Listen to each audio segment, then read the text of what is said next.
Good morning student. मैं greenwood international school की हिंदी की शिक्षिका हेतल मणियार आज आपको कक्षा 6 विषय हिंदी विषय वस्तु कविता 4 चांद से थोड़ी सी गप्पे कविता के बारे में जानकारी दूंगी। पर कविता 4 शुरुआत करने से पहले हम देखते हैं कि चांद से थोड़े से गप्पे गप्पे मतलब बातचीत करना।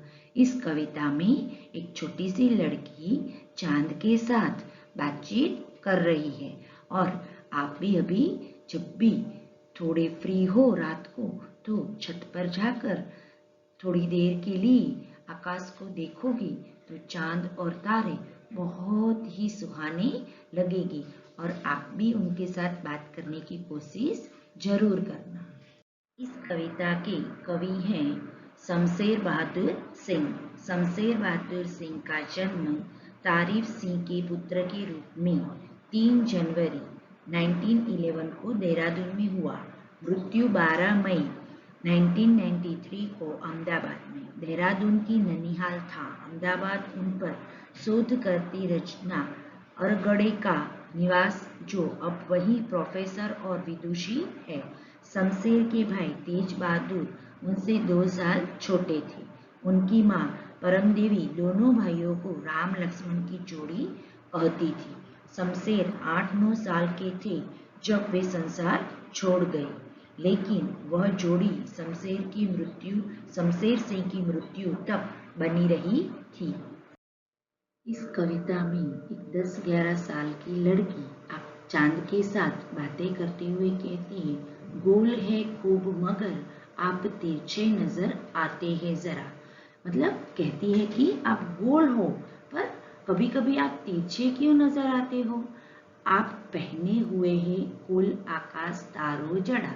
इसका मीनिंग है कि आपने आकाश पूरा जो है वो पहना हुआ लगता है और उसमें जैसे आपके वस्त्र आपके पोशाक में तारे जड़े हो ऐसा दिखाई देता है। सिर्फ मुंह खोले हुए है अपना गोरा चिट्टा गोल मटोल। पूरे आकाश के अंदर आपने ही सिर्फ अपना गोरा चिट्टा और गोल मटोल मुख खुला हो ऐसा मुझे दिखाई देता है।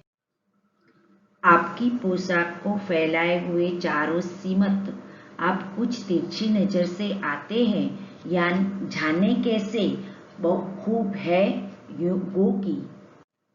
लड़की चांद से कहती है कि ये जो आप थोड़े से तिरछी नजर से आते हो अच्छे तो लगते हो पर हमको आप बेवकूफ ना समझना। हम सब जानते हैं कि आपको ये तिरछापन अपनी किसी बीमारी की वजह से है। वाह जी वाह, हमको बुद्धू ही नीरा समझते हो। लड़की कहती है कि क्या चांद आप हमें बुद्धू समझते हो। हमें समझ में नहीं आता है आपकी इस बीमारी के बारे में। आप घटते हो तो घटते ही चले जाते हैं और बढ़ते हो तो बस यानी कि बढ़ते ही चले जाते। वो कहती है कि आप जब घटते का शुरुआत करते हो तो घटते ही चले जाते हो और बढ़ने की शुरुआत करते हो तो बढ़ते ही चले जाते हो। पता नहीं क्यों आपकी ये बीमारी ठीक ही नहीं हो रही। दम ही नहीं लेते जब तक बिल्कुल गोल न हो जाओ। आप दम ही नहीं लेते जब कुछ बिल्कुल गोल नहीं हो जाते। और यह मर्ज आपका अच्छा ही नहीं होने में आता है। हमें नहीं पता कि आपको ये जो बीमारी हुई है वो ठीक ही नहीं हो रही। अतः छोटी बालिका चांद के घटने और बढ़ने के रूप को एक बीमारी समझ रही। यह कविता पढ़ के आपको शायद आपकी बचपन की एक कविता चंदा मामा वाली जो कविता है वो याद आ गई होगी। तो फिर से वो कविता घर में जरूर गुनगुनाइए। Thank you.